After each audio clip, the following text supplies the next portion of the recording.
की उम्र की लड़कियां देखी मैंने। अब 40 साल की उम्र होगी, वो क्या शादी करेंगी उसके बाद।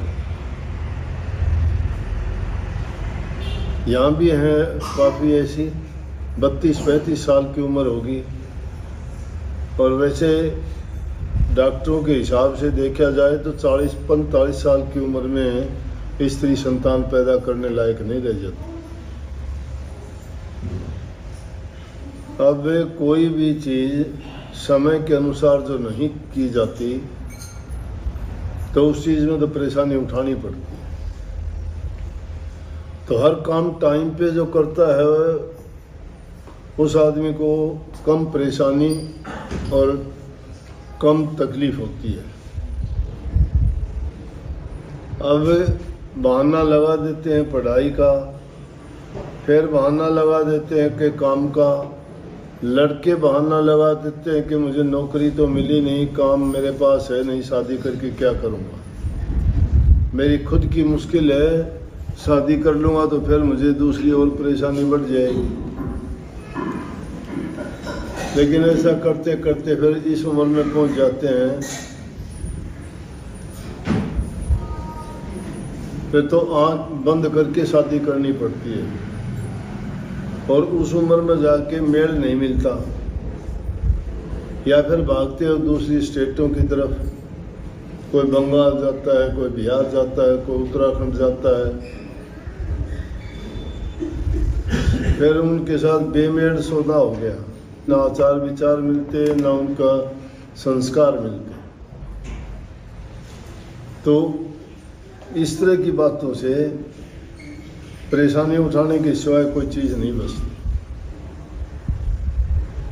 तो समय के अनुसार अगर काम किया जाता, हम भी बहुत गलती करते हैं, ये रोग बीमारी बढ़ने का कारण है। अनावश्यक चीज़ों का प्रयोग करना, टाइम बे टाइम का खाना, टाइम बे टाइम का सोना, उठना, बैठना, जागना। रात सोने के लिए बनी थी, दिन काम करने के लिए हुआ था। रात के टाइम में 12-1-2 बजे तक जगते रहते हो, दिन में 10-11 बजे तक सोते हो। अपने देश की तो नियम ये थे कि जो आदमी सूर्य उदय होने से पहले उठता है और सबसे पहले परमात्मा के नाम का चिंतन करता है, सुमन करता है, भजन करता है। जरूरी नहीं कि ऋषि मुनि साधु शांति करें, परमात्मा के नाम की तो सबको जरूरत है। क्योंकि हम सारी के सारी इस सृष्टि में रहने वाले जीव जंतु पशु पक्षी परमात्मा के बनाए हुए हैं और उसी के नियम और उसी के कानून के अधीन है। देखो कमाल की बात है, उसी के तो घर में रहते हो, उसने सब कुछ हमें दिया है और उसी को भूल के बैठ गए। उसको कभी भूलने से भी याद नहीं करना। अगर कोई इंसान भी किसी पर एहसान करता है तो उसका एहसान नहीं भूलता, पूरी ज़िंदगी याद रखता है जब तक जिंदा रहता है कि ओह उस आदमी ने उस वक्त में मेरा ये काम किया था। लेकिन जिसने सब कुछ दिया उसको शुरू में ही भुला दिया। तो सुबह का समय जो है, उठ के सबसे पहले अगर माँ बाप तुम्हारे जिंदा हैं तो उनको नमस्कार करो, उनसे आशीर्वाद लो, प्रणाम करो।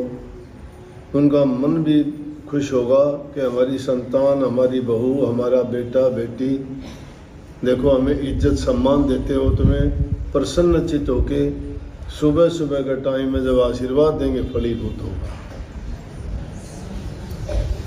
उसके बाद आपको परमात्मा का भजन करना चाहिए, जिस भी तरीका, जो भी कोई तुम्हें ढंग आता है, तुम्हारा जो भी इष्ट है। मैं ये नहीं कहता कि तुम राम का नाम लो, ओम का नाम लो, या कोई गुरु का नाम, जो भी तुम्हें आता है। हनुमान के पुजारी हो तो हनुमान चालीसा का पाठ करो, राम के पुजारी हो, राम पर विश्वास है, राम जी को याद किया करो, शिव जी के अगर भगत हो तो शिव को याद किया करो, और ब्रह्मा विष्णु जितने भी देवता हैं, देवी देवता जिसको भी मानते हो, उसका एकाग्रचित होकर अगर तुम ध्यान करोगे, उनका ख्याल करोगे, तो उनमें जो शक्ति है वो ख्याल तुम्हारे अंदर भी उतर के आ जाएगा। क्योंकि जैसी चीज़ का इंसान ख्याल करता है वैसे ही गुण उसमें पनपने शुरू हो जाते हैं। तो अब आजकल क्या है कि उठते ही या तो अखबारों को आंखों के सामने लगाते हो, या फ़ोन को उठा के लगाते हो, या टीवी चलाते हो। टीवी में, अखबार में, फ़ोन में आता क्या है? अगर फ़ोन को तो देखोगे, ऐसे गंद से भरे पड़े हैं ये फ़ोन, बच्चे उनको देख देख के बिगड़ते जा रहे हैं। नशों का प्रचलन, ये लव मैरिजेज का चक्कर, ये आपसी झगड़े, मार पिटाई कहाँ से आते हैं? ये सारी की सारी चीज़ इन टेलीफोनों में और इन टीवी में परोसी जाती हैं, जो हमारी सभ्यता का विनाश करती हैं। बच्चों को तो यही चीज़ चाहिए रोचक। छोटे बच्चे को तुम रामायण महाभारत के किस्से सुनाओगे, नहीं सुनेंगे, और कार्टून खोल के दे दोगे, वो खाना पीना भी भूल जाएंगे, पूरा दिन उसको देखते रहेंगे। उनको समझ ज्ञान नहीं है इतना। बंदर को ये पहचान थोड़ी है कि आग लगाने से सब कुछ भस्म हो जाएगा, लेकिन बंदर को अग्नि मिल जाए तो पूरे देश को बर्बाद, जला के राख कर देगा। छोटे बच्चे उस बंदर की भांति हैं, और ये जो चीज़ें परोसी जा रही हैं इन चीज़ों में, ये उस अग्नि की तरह है जो समाज को जला रहे हैं। इसीलिए एक दूसरे को देख के अच्छाई की जो बातें जहाँ की जाती हैं, जहाँ संस्कार बनाए जाते हैं, जहाँ सुधार और कल्याण के लिए उनको प्रेरित किया जाता, वो तो चीज़ें उनके पास हैं ही नहीं। उनमें रुचि नहीं है किसी की भी। अच्छी बात बताओगे वो ऊब जाएंगे। यहाँ बैठे बैठे भी जिनका मन नहीं है वो बाहर देखना शुरू कर देंगे कि कैसे बैठूं। ये नहीं पता, अरे यहाँ बैठे बैठे कोई बात तेरे मतलब की ऐसी मिल जाएगी कि तुझे बड़ी से बड़ी आफत से बचा देगी। समय की बात होती है। समय किसी का इंतजार नहीं करता, लोग इंतजार करते हैं उसके लिए कि शुभ मुहूर्त आएगा, शुभ दिन आएगा, उस दिन नींव रखेंगे, उस दिन शादी करेंगे, उस दिन मुहूर्त करेंगे। मुहूर्त और ये शुभ घड़ी और ये शुभ दिन उसी दिन शुरू हो जाता है जिस दिन तुम शुभ विचार से वो काम शुरू करो। इसलिए माँ बाप को ये चिंता करनी चाहिए कि बच्चे को समझाना चाहिए। कितने मेरे पास आते हैं रोज़ाना, जिसकी किस्मत में नहीं वो नहीं मानेगा, लेकिन जो बच्चा मान लेगा उसका जीवन सुधर जाएगा। अब रोज़ाना 5-4 केस ऐसे आते हैं, जी मैंने शादी की थी, शादी टूटी थी, लड़के नहीं आते। कोर्ट में केस चलता है, जी नहीं मानते, कहती है कि ना तलाक दो ना तन छोड़ दो। ठीक, कोई आता है जी इतने लाख रुपये मांगते हैं, हम तो गरीब भूखे हैं, हमारे पास कुछ भी नहीं है, कहाँ से दे पैसे? हम कहते हैं जड़ में डाल दो पैसे। क्या ज़माना आ गया, किसी को उजाड़ के तुम्हें क्या मिल जाएगा? अरे ये देश जिसमें कहते थे कीड़ी मक्खी को मारने से भी लोग पाप समझते थे, अधर्म समझते थे, नरकों से डर लगता था, आजकल कोई डरता ही नहीं है। क्यों किसी को दर्द देते हो, क्यों किसी को पीड़ा देते हो, क्यों किसी का दिल दुखाते हो, गंदा मंदा बोल के बुरी बात बोल देते हो? ये सारे बर्बादी के कारण है। तुम्हारा कुछ जाता नहीं है, अच्छा बर्ताव करो, अच्छी बात बोलो, सुखी रहोगे तुम भी। जो आदमी आपकी बात सुनेगा उसको भी मजबूर होना पड़ेगा सोचने के लिए कि भाई उसने ये बातें बताई, इससे हमारा फ़ायदा है, हमारा कल्याण है। तो वो क्योंकि परेशान इंसान खुद से ही है, और खुद से परेशान होने का कारण ये है कि वो कोई भी चीज़ टाइम पे नहीं करता। ना इसका कोई खाने का परहेज है, क्या खाना चाहिए नहीं। कुदरत ने जो चीज़ें हमें दी, अच्छी से अच्छी चीज़ दी, वो नहीं खाते। उसको उसी कुदरत ने जो दी है उसी ढंग से उसको खाया जाए तो कोई उसका हमारे ऊपर विपरीत प्रभाव ही नहीं पड़ेगा।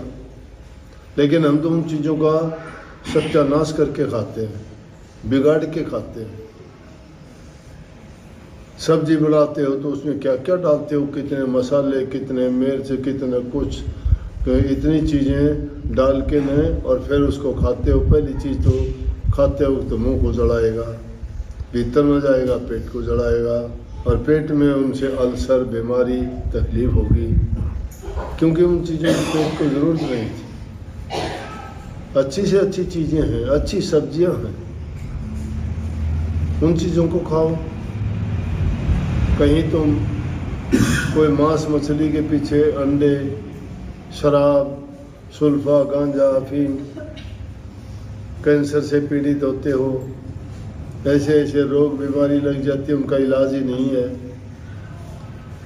फिर कहते हो मुझे एलर्जी होगी, मुझे ये नहीं कहते कि मैं अनाप शनाप खाता हूँ। शरीर के अंदर जो कोई चीज़ उसके विपरीत जाएगी तो उसका विपरीत प्रभाव होगा। अगर सही चीज़ें तुम खाते हो, जितनी ज़रूरत है उतना खाते हो, तो मैं कहता हूँ कोई रोग बीमारी तुम्हें छुएगी भी नहीं। टाइम पर सो, जल्दी उठो, उठ के बंदगी करो, माँ बाप की करो, परमात्मा की करो, घूम के आओ। उसके बाद अपना थोड़ा हल्का फुल्का खाना खाओ, सुबह का जो भी खाना हो तब खाते हो। कोई परांठे खाता है, कोई ब्रेड खाता है, कोई कुछ खाता है। ये अड़ंगे हैं, क्यों खाते हो? घर में आटा है, पीस फर्स्ट क्लास चीज़ है, शुद्ध आटा। अगर वही आटा बाहर कोई कागज़ पे लिख के दे देना, बाहर एक पेपर चिपका देंगे और उसमें लपेट के ब्रेड दे देंगे, कहेंगे कि ये जो है ऑर्गेनिक है, चाहे वो ऑर्गेनिक नहीं है। ऑर्गेनिक क्या है? क्या नेचुरल है? और कुछ ना कुछ लिख देंगे उसको बेचने के लिए। और घर में आटा पीसा हुआ है, उसको पीस के घर की चाहे तुम चटनी बना के खाओ, वो अच्छी है।